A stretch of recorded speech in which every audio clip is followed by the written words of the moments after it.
Hello students. आता तसंही आपलं बोलणं झालेलं आहे की या चॅप्टर्समध्ये जास्त क्वेश्चन्स नाही करायचे, जस्ट तुम्हाला चॅप्टरचे इंट्रोडक्शन्स द्यायचे. ठीक आहे ना. मग फिजिक्स काय होतं, सायन्स काय होतं, ग्रॅव्हिटेशन, आता त्याच्यानंतर आपण फिजिक्स शिकण्यासाठी कसे डोमेन्स तयार केले, कसं दोन लेवलला आपण शिकतो.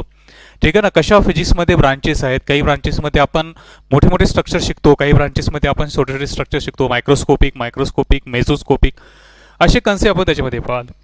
लास्ट व्हिडिओ जेव्हा आपण ऑनलाईन लेक्चर्स घेतलं होतं त्यावेळेस एका स्टुडंटने युनिफिकेशन्स आणि त्याच्याबद्दल बोललो होतो आपण. तर मी तुम्हाला उद्याच्या व्हिडिओजमध्ये त्याच्याबद्दल लाईव्ह लेक्चर्समध्ये सांगेल. सिम्पल आहे ते, पण मला तुम्हाला त्याच्याबद्दल काही क्वेश्चन्स करून तुमच्याकडून आन्सर काढून मग ते तुम्हाला शिकवायचं होतं. ठीक आहे ना. सो तो एक टॉपिक झाला. तर मला वाटते उद्या शेवटचा दिवस असेल आपला कदाचित या चॅप्टरचा. Nothing is special in this chapter है ना.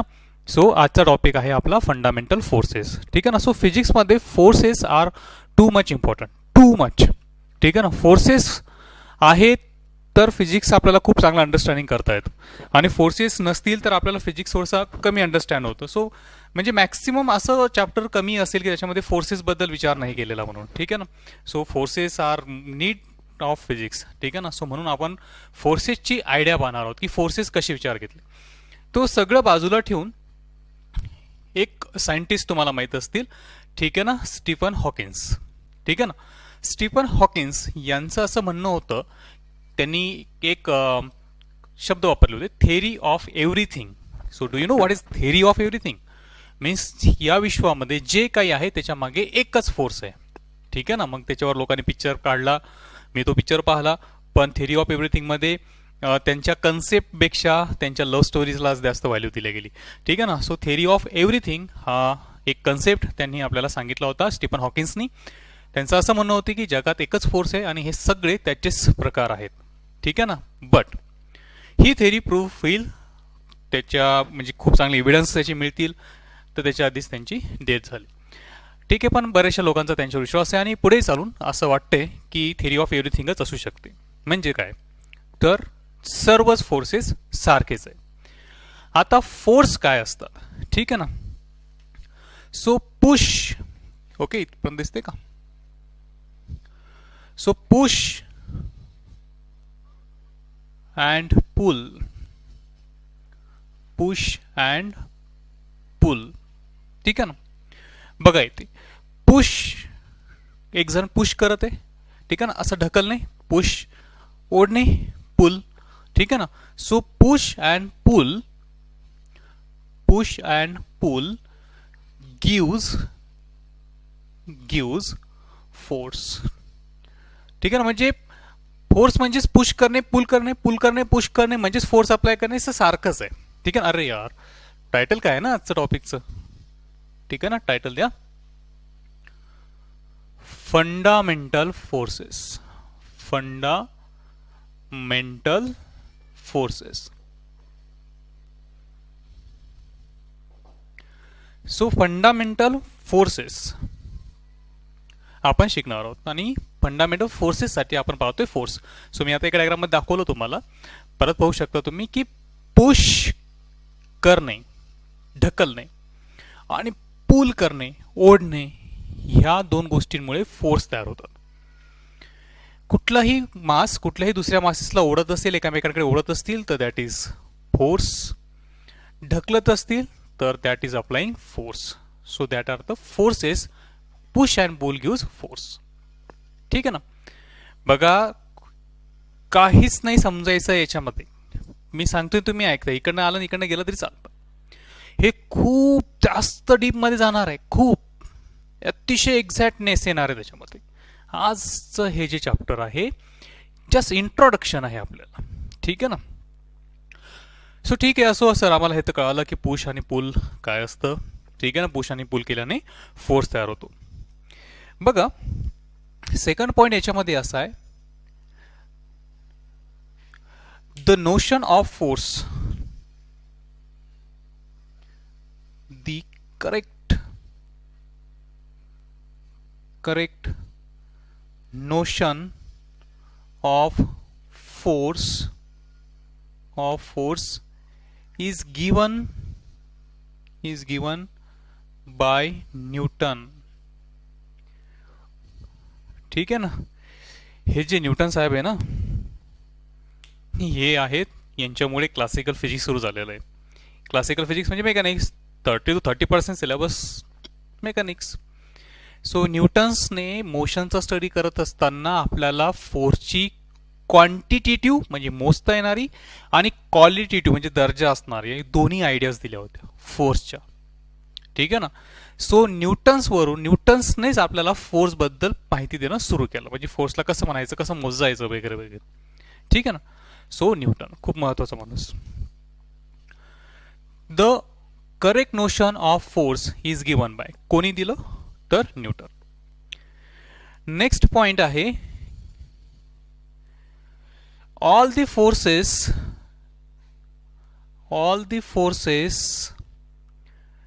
are from four fundamental forces. जेवढे केवढे पण हे फोर्सेस असतील, हे सर्व फोर्सेस या पुढचे चार फंडामेंटल फोर्स सांगणार आहे. या पुढच्या 4 फंडामेंटल फोर्सेस पैकीच कुठला तरी एक असणार आहे. ठीक आहे ना. कोणकोणते फोर्सेस आहे? Muscular force. ठीक आहे ना, ताकद लावून ओढा लागतं ना, so that is muscular force. Okay. Second आपण लावतो contact force. Do you know contact force? जसं की एखादा व्यक्ती चेअरवर बसला असेल तर तुम्ही चेअरला ओढसाल तर तो व्यक्ती त्याच्यासोबत येतो.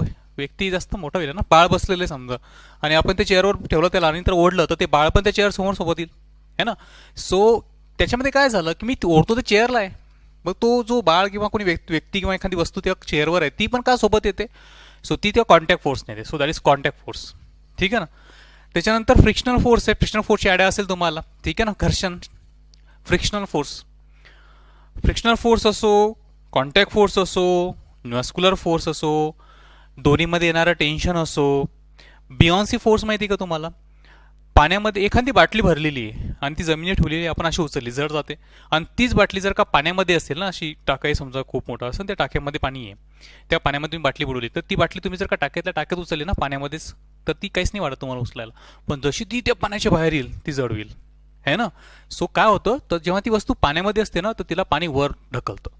So that is called buoyancy force. So buoyancy force असे अनेक वेगवेगळे, विस्कस फोर्स सुद्धा आहे, असे खूप सारे फोर्सेस. टेन्शन आहे दोन्हीमध्ये. ठीक आहे ना.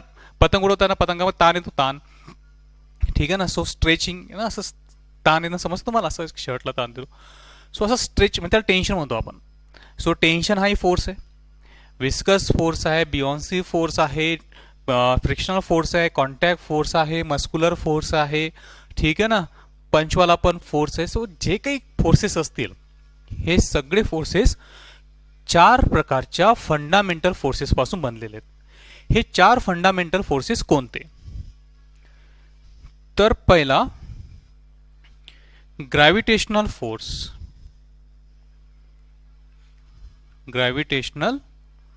फोर्स. दूसरा इलेक्ट्रोमॅग्नेटिक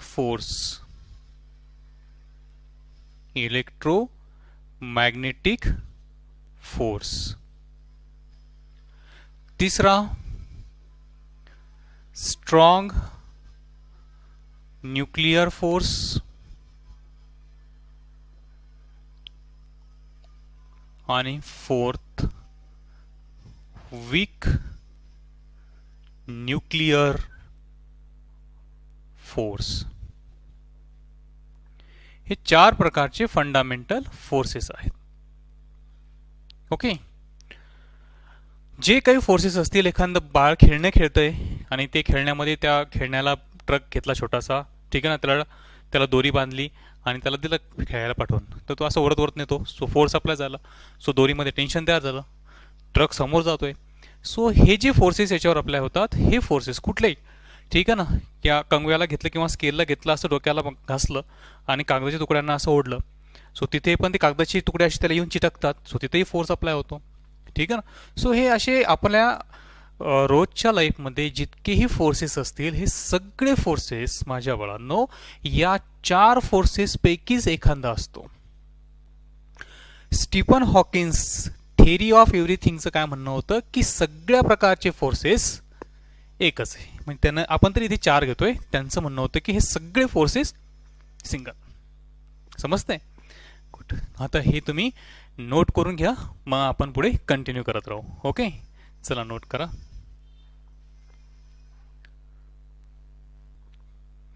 आता असं रडू नका की सर तुम्ही नोट करा म्हटलं लगेच पुसून टाकला. रे बाबा, मी नोट करा म्हटलं त्यावेळेस बाजूला गेलो, त्यावेळेस पॉज करायचा व्हिडिओ, मोबाईल ठेवायचा शांत, फळ्यावरचं सगळं लिहून घ्यायचं, समजलं? मग वही बाजूला ठेवायची, परत आपला मोबाईल घ्यायचा, सुरू करायचा, पाहत राहायचं. ठीक आहे ना? असं करायचं. पॉज करता येतं ना? हां, चाल. आता पहिला फोर्स कोणता होता? पहिला फोर्स तर पहिला फोर्स होता gravitational force. Gravitational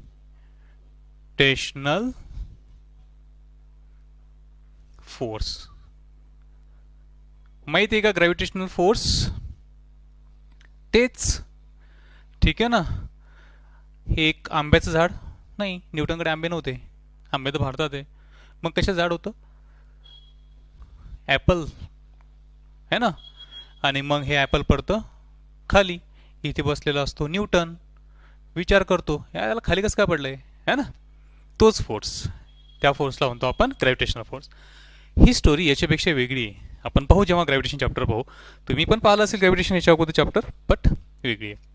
okay, so gravitational force तेच, हेच फॉर्म्युला, हेच सगळं जे तुम्हाला इथे दिसत आहे ना?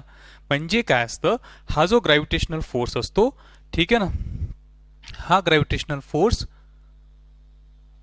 बिटवीन मासेस असतो. कशामध्ये असतो? मासेसमध्ये असतो. Is it clear? म्हणजे आपण मास घेतलंय 2 m1 m2, ठीक आहे ना, आणि या मासेसमध्ये असणारा फोर्स म्हणजेच ग्रॅव्हिटेशनल फोर्स. म्हणजे कुठल्याही 2 मासेसमध्ये असणारा फोर्स ग्रॅव्हिटेशनल फोर्स असतो. सेकंड, याचा formula F is equals to G, पहिलं मास दुसरं मास डिवाइडेड बाय दोघांमधला डिस्टन्सचा स्क्वेअर. सर हे पाठ करायचं का? नाही, ह्या चॅप्टरमध्ये काहीही पाठ करायचं नाही. जेवढं माझ्याकडनं बोलता बोलता तुमच्याकडनं आपोआप पाठ होईल, बस तेवढंच. जास्त सिरियस याला घ्यायचं नाही. गुरुवारपासून नवीन चॅप्टर सुरू होणार आहे, त्याला जास्त सिरियस घ्यायचं, याला नाही. ठीक? ओके, सो ग्रॅव्हिटेशनल फोर्स हा मासेसमध्ये असतो. ग्रॅव्हिटेशनल फोर्सचा formula F is equals to G m1 m2 असतो. हा जो ग्रॅव्हिटेशनल फोर्स आहे ना, हा असणाऱ्या 4 फंडामेंटल फोर्सपैकी सगळ्यात वीक फोर्स असतो, वीकेस्ट फोर्स. ठीक आहे ना? एकदम सर्वात कमी अप्लाय होणारा फोर्स आहे. आणि हा का कमी अप्लाय होतो, ठीक आहे ना, याच्यावर आपण ग्रॅव्हिटेशन नावाचं स्पेशल चॅप्टरमध्ये खूप डीपमध्ये स्टडी करणार. आता फक्त इंट्रोडक्शन. ओके, त्याच्यानंतर नेक्स्ट पॉईंट की हा असतो long range force. Long range force म्हणजे काय? तर मी इथे, तुम्ही घरी, ठीक आहे ना, तर आपल्या दोघांमध्ये पण फोर्स आहे. ग्रॅव्हिटेशनल फोर्स माझ्यामध्ये आणि तुमच्यामध्ये पण आहे. ग्रॅव्हिटेशनल फोर्स मी इथे आणि मंगळ ग्रहावर किंवा कुठेतरी एखाद्या ग्रहावर एखादा दगड पडलेला असेल, तर त्या एका छोट्या दगडामध्ये आणि माझ्यामध्ये पण हा फोर्स आहे. या विश्वामध्ये असणाऱ्या सगळ्या वस्तूंमध्ये ज्यांना मास आहे त्यांच्यामध्ये हा फोर्स आहेच, फक्त याची व्हॅल्यू खूप कमी असते. आता मी आणि तुमच्यामध्ये हा फोर्स आहे, पण माझ्यामध्ये आणि अर्थमध्ये पण हा फोर्स आहे. म्हणून मग माझा फोर्स तुमच्यावर अप्लाय होणे खूप कमी आहे, त्याच्यापेक्षा जास्त फोर्स माझ्यामध्ये आणि अर्थमध्ये, म्हणून मी इथे चिटकून आहे. ठीक आहे ना? सो हा जो फोर्स असतो हा लॉंग रेंज फोर्स आहे आणि वीकेस्ट फोर्स आहे. लॉंग रेंज समजते ना? विश्वातल्या सगळ्या मासेसमध्ये हा फोर्स आहे. ओके, समजते? हा लॉंग रेंज फोर्स असणे, याचा फॉर्म्युला पण आपण नोट करून घेतला, दिसते? ठीक आहे ना? त्याच्यानंतर हा वीकेस्ट फोर्स आहे, याचा फॉर्म्युला पण आपण नोट करून घेतला सगळ्यात. त्याच्यानंतर आणखी एक पॉईंट याच्याबद्दल, हे पॉईंट तुम्हाला याच्याबद्दल लिहून घ्यायचे आहेत. ठीक आहे ना? मी वेळ देते त्यावेळेस. हा जो आहे तर हा मीडियमवर डिपेंड नाही आहे, इनडिपेंडंट ऑन मीडियम. ठीक आहे ना? म्हणजे कसं की 2 दगड घेतले आपण आणि 2 दगडांना आपण पाण्यामध्ये ठेवलं, तर 2 दगडांच्या मध्ये काय असणार आहे? पाणी. पण हे 2 दगड जर का आपण बाहेर काढले तर बाहेर जर असतील तर या दोन दगडामध्ये काय हवा. सो हवा असताना या दोन दगडामध्ये असणारा फोर्स आणि पाण्यात असताना या दोन दगडामध्ये असणारा फोर्स काही फरक पडतच नाही, सारखंच राहणार आहे. पण काही फोर्सेस वेगळे इलेक्ट्रोस्टॅटिक्स त्याच्यामध्ये याच्यावर मात्र फरक पडतो. Okay, so is it clear. चला याला नोट करून घ्या व्यवस्थित. ओके, मग आपण दुसरा बघूया. नेक्स्ट नंबर 2 ला आपण घेऊया weak nuclear force. Okay, number 2 weak nuclear force. Okay, so तुम्हाला सगळ्यांना माहिती आहे की ॲटममध्ये न्यूक्लियस असतो. न्यूक्लियसमध्ये प्रोटॉन्स आणि न्यूट्रॉन्स असतात. प्रोटॉन्सवर पॉझिटिव्ह चार्ज आणि न्यूट्रॉन्सवर चार्ज नसतो. ठीक आहे ना. आता न्यूक्लियसच्या आतमध्ये हे जे कन्स्टिट्युएंट्स आहेत प्रोटॉन न्यूट्रॉन सारखे, यांच्यामध्ये सुद्धा फोर्स असतो. पण हा फोर्स ग्रॅव्हिटेशन नाही राहत. ठीक आहे ना. न्यूक्लियसच्या आतमध्ये असणाऱ्या फोर्सेसला आपण न्यूक्लिअर फोर्स म्हणतो. काय म्हणतो? Nuclear force. न्यूक्लिअर फोर्स दोन प्रकारचे असतात. एक असतो वीक न्यूक्लिअर फोर्स आणि दुसरा असतो स्ट्रॉंग न्यूक्लिअर फोर्स. ठीक आहे ना. न्यूक्लियसच्या आतमध्ये असणारे फोर्सेस आहेत, याच्यावर पण आपण पुढे चालून स्टडी करणार आहोत. आता याच्याबद्दलचे पॉईंट आपण वन बाय वन नोट करून घेऊया. ठीक आहे ना. पहिला, हा जो फोर्स आहे हा फोर्स बिटवीन न्यूट्रिनो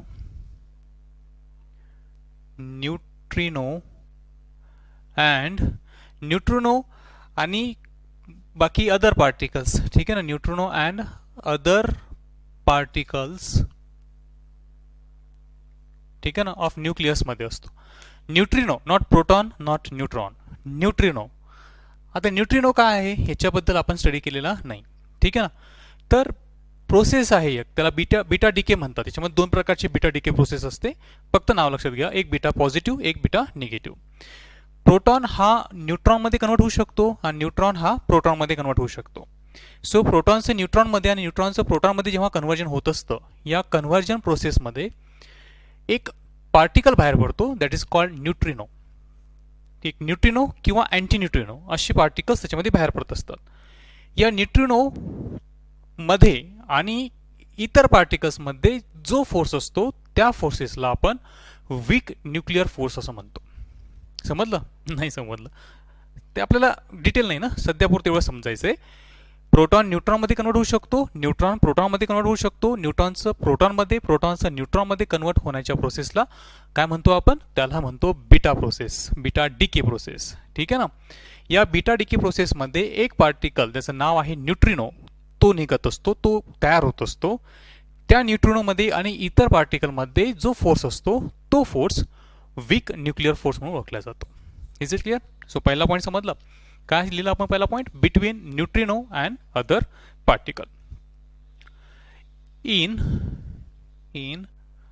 बीटा, याला बीटा वाचायचं, इन बीटा डीके प्रोसेस. सध्या काही लोड नाही घ्यायचा, सर हे काय आहे बीटा डीके प्रोसेस वगैरे. मी जेवढं सांगितलं तेवढं समजून घेण्याचा प्रयत्न करायचा. लक्षात नाही राहिलं तर नाही राहिलं, काही टेन्शन घेण्याची आवश्यकता नाही आहे. फक्त नॉलेज तुमच्या डोक्यामध्ये येतं आहे. शब्दांचं जो वातावरण आहे ते तुमच्यासोबत तयार होणे, बस एवढंच आपलं इंटेन्शन आहे. ओके. सेकंड, ह्याच्याबद्दलचा आपण पॉईंट लिहूया. बघा, हा जो फोर्स आहे हा फोर्स अतिशय स्मॉल डिस्टन्सपर्यंत चालतो. याला शॉर्ट रेंज फोर्स म्हणून आपण ओळखतो.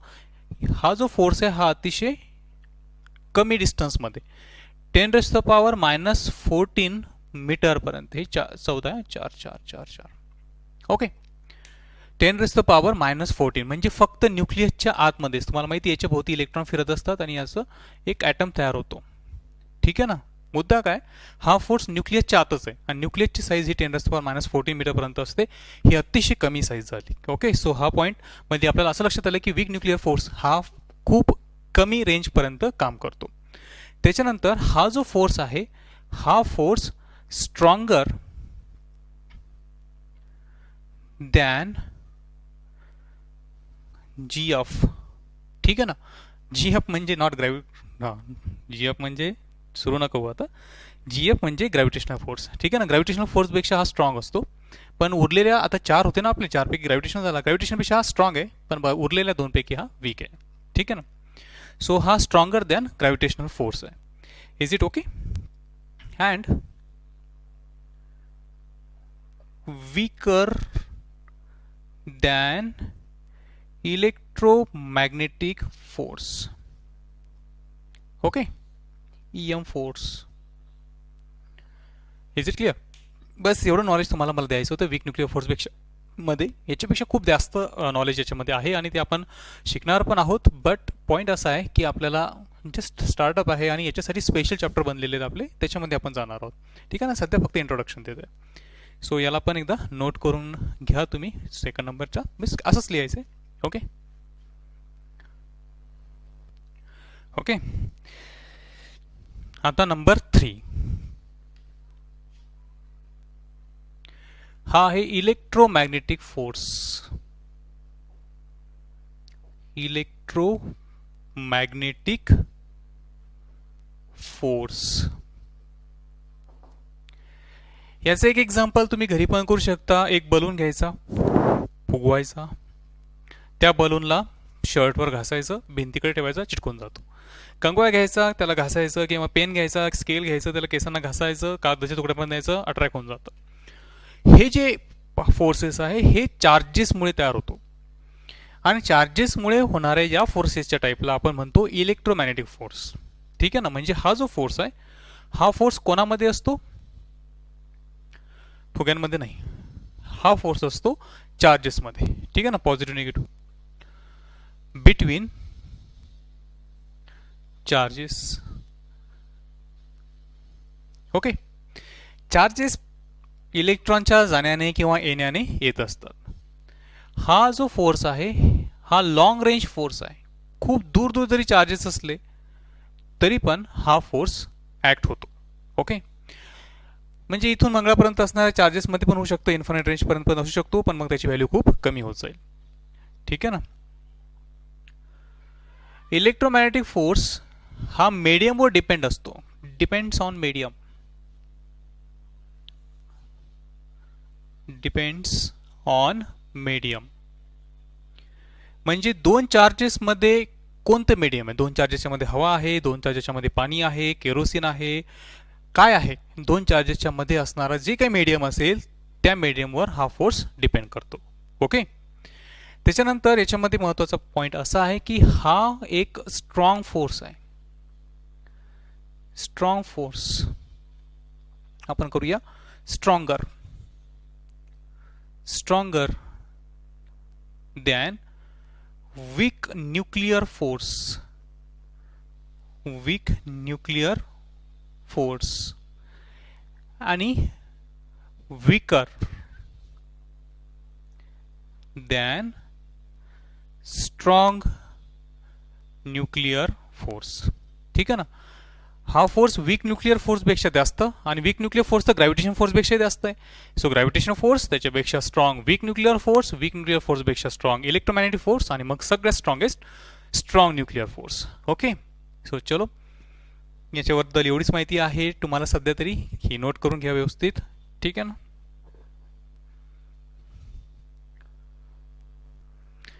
आणि आता लास्ट हा आहे strong nuclear force.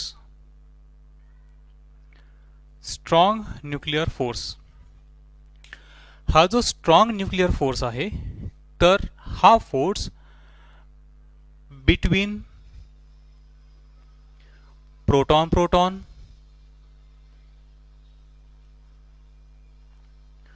Neutron neutron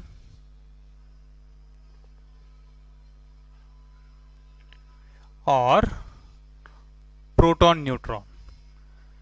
ठीक आहे ना? हा एक तर प्रोटॉन प्रोटॉन मध्ये असू शकतो, न्यूट्रॉन न्यूट्रॉन मध्ये असू शकतो किंवा प्रोटॉन आणि न्यूट्रॉन मध्ये असू शकतो. ओके. त्याच्यानंतर शॉर्ट रेंज फोर्स हा अतिशय लहान असा फोर्स आहे. शॉर्ट रेंज फोर्स म्हणजे हा पण न्यूक्लियसच्या आतमध्ये असणार, न्यूक्लियसची साईज कमी असते, सो त्याच्यामुळे हा स्ट्रॉंग न्यूक्लियस.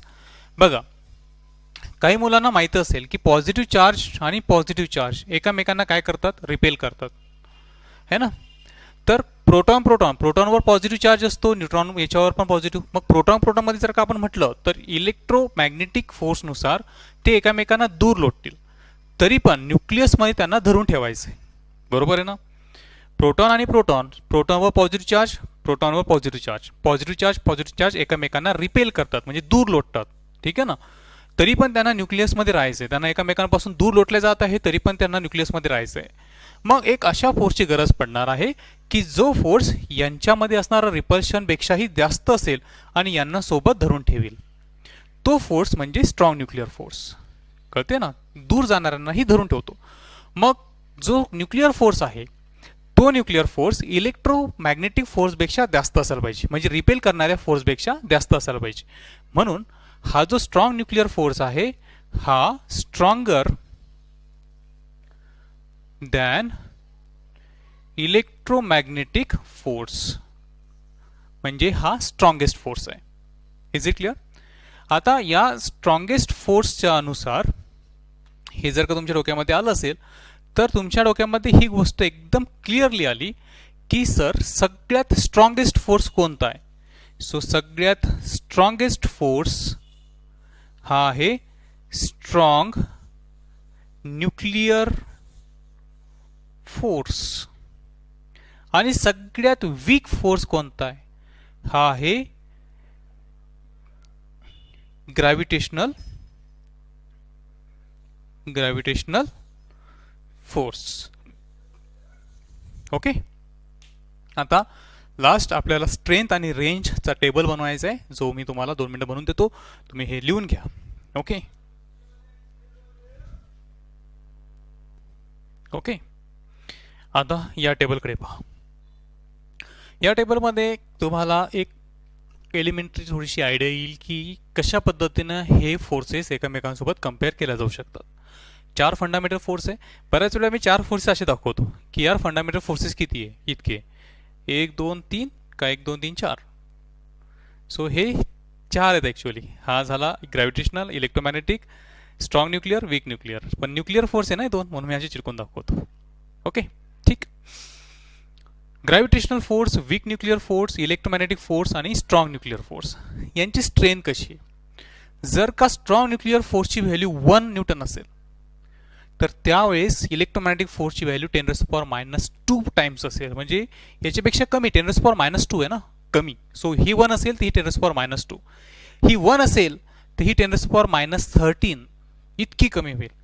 ही 1 असेल तर ही 10⁻38 टाइम्स होईल, म्हणजे ही 1 न्यूटन तर ही 10⁻38 न्यूटनपर्यंत टाइम्स कमी राहील. ओके. सेकंड थिंग की रेंज कशा आहेत, तर ग्रॅव्हिटेशनल फोर्सची रेंज लॉंग रेंज आहे, इन्फिनिटीपर्यंत चालतो. Weak nuclear force strong range आहे, 10⁻40 मीटरपर्यंत चालतं. इलेक्ट्रोमॅग्नेटिक फोर्स लॉंग रेंज आहे, इन्फिनिटीपर्यंत चालतं. Short nuclear force short range आहे, 10⁻15 मीटरपर्यंत चालतं. ठीक आहे ना. सो याला ही नोट करून घ्या पॉज करून. ओके. ठीक. ओके. सो हे चॅप्टर लगभग इथे संपलं. काहीतरी थोडेफार खूप सारी थेरी आपल्या NCERTच्या बुकमध्ये दिलेली असेल या चॅप्टरवर. तुम्हाला वेळ असेल, इंटरेस्ट असेल, इंग्लिश वाचण्याची हौस असेल तर तुम्ही त्याला वाचू शकता, समजून घेण्याचा प्रयत्न करू शकता. बट माझ्या मते that is not so much important. ठीक आहे ना. बाकी काही 19-20 गोष्टी असतील ज्या आपण उद्याच्या लाईव्ह लेक्चरमध्ये घेणार आहोत. ओके. सो डिअर स्टुडंट्स, आपण इथे थांबूया. ज्या विद्यार्थ्यांची अजूनही ॲडमिशन कन्फर्म नाही आहे त्यांनी ॲडमिशन्स करून घ्यायची आहे. ठीक आहे ना. बेटर चॉईस केली तुम्ही आपल्या क्लासेसला जॉईन करून, तुमचा खूप फायदा होईल. ठीक आहे ना. चांगला अभ्यास करा, खुश राहा. आणि आपल्या जिल्ह्यामध्ये जी कोरोनाची कोविड-19 वाल्यांची संख्या वाढत आहे त्या दृष्टिकोनातून सगळ्यांनी काळजी घेणं गरजेचं आहे. ठीक आहे ना. बाहेर जास्त फिरायचं नाही, म्हणजे फिरायचंच नाही. तुम्हाला सगळं घरपोच मिळत आहे. काही मुलांना ॲडमिशन घ्यायचे असतील तर त्यांनी काळजीपूर्वक यायचं आहे. ठीक आहे ना. जो वीकली बोलवण्याचा प्रोग्राम आपण ठेवलेला आहे की तुम्ही नोट्स व्यवस्थित घेताय की नाही, तो या वीकमध्ये आपण रन करणार नाही आहोत. या वीकमध्ये पण आपण थांबूया. पुढच्या वीकपासून तुमच्या नोट्स, तुम्ही कसं नोट्स घेताय, कसं लिहिताय, कसं तुम्हाला अंडरस्टँड होतंय, तुम्हाला अंडरस्टँड होतंय की नाही होतंय, याच्यावर आपण तुम्हाला 1 बाय 1 बोलवणार आहोत. पण या वीकमध्ये आपण तसं करणार नाही आहोत. या वीकमध्ये आपण पर्सनल लॉकडाऊन करूया. ठीक आहे ना. स्वतःला घरीच थांबूया. ज्यांचे ॲडमिशन आले त्यांनी मात्र ॲडमिशन कन्फर्म करून घेण्याचा प्रयत्न करा. करूनच घ्या ॲडमिशन कन्फर्म, कारण की जर का क्लास ओपन झाले तर तुमचा नंबर क्लासमध्ये लागणार नाही. ठीक आहे ना.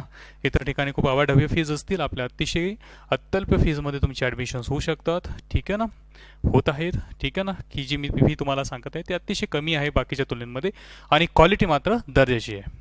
ठीक आहे ना. सो सर्वांनी लवकरात लवकर आपले ॲडमिशन्स कन्फर्म करून घ्यायचे आहेत आणि घरीच अभ्यास करत राहायचा आहेत. सर्व विषय आता लवकर सुरू होत आहे. ठीक आहे ना. सर्वांनी काळजी घ्या. Take care.